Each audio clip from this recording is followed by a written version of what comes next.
Did you just put down the tennis racket and pick up the paddle? If you're loving pickleball as much as we are, then here's the top 8 tips to take the awareness, touch, and feel you developed in tennis and use them to become an instant killer on the pickleball court. In pickleball, there's a lot of different styles of paddle. Some are more power focused and others offer a little more control. Transitioning to pickleball will be about simplifying and minimizing your swing to take control of the smaller court. For most tennis players, a softer or more control-oriented paddle will be a better tool during this transition. A softer paddle will reduce some of the power coming from that bigger tennis-style swing. Power paddles are more likely to put you into trouble and make the game more frustrating while you're trying to get your footing.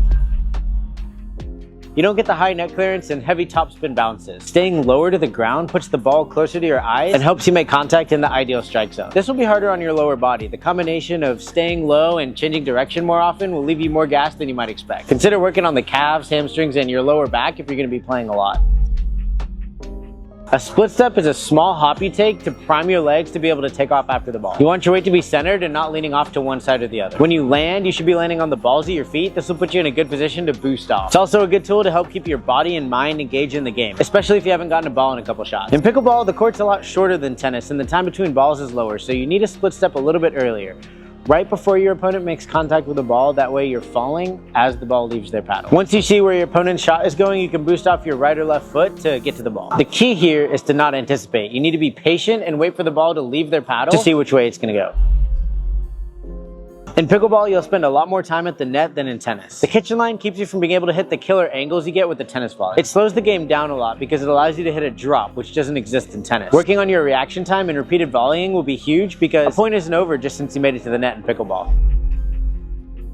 Stretching your arm out and getting that nice long stroke is great for power and depth in tennis, but in pickleball, the ball is a lot lighter and it moves a lot slower, so you don't need as much power to redirect the ball. To train this into your brain, back up against the fence. This will force you to keep your backswing no bigger than out to your side. You should also stay a little more open to the court. You don't need to get the paddle out behind you. The smaller your motion is, the more consistent you can be. For drives, the mechanics are fairly similar. You just need to reduce the motion a little bit.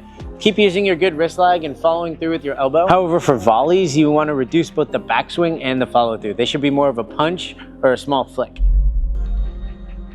The drop is a shot that doesn't exist in tennis, but you really want it on your tool belt. Being able to drop the ball soft and shallow into the kitchen is key for slowing the game down and not getting put away when your opponents are up at the kitchen line. The best way to work on your drop is to softly toss the ball from the baseline into the kitchen. Drops are a really soft shot that won't be familiar from tennis. The goal is to hit a soft topspin shot into the kitchen. It should be shallow and the ball should be falling as it crosses the net. The function of this shot is to put the ball in a spot where the opponents can't attack it out of the air.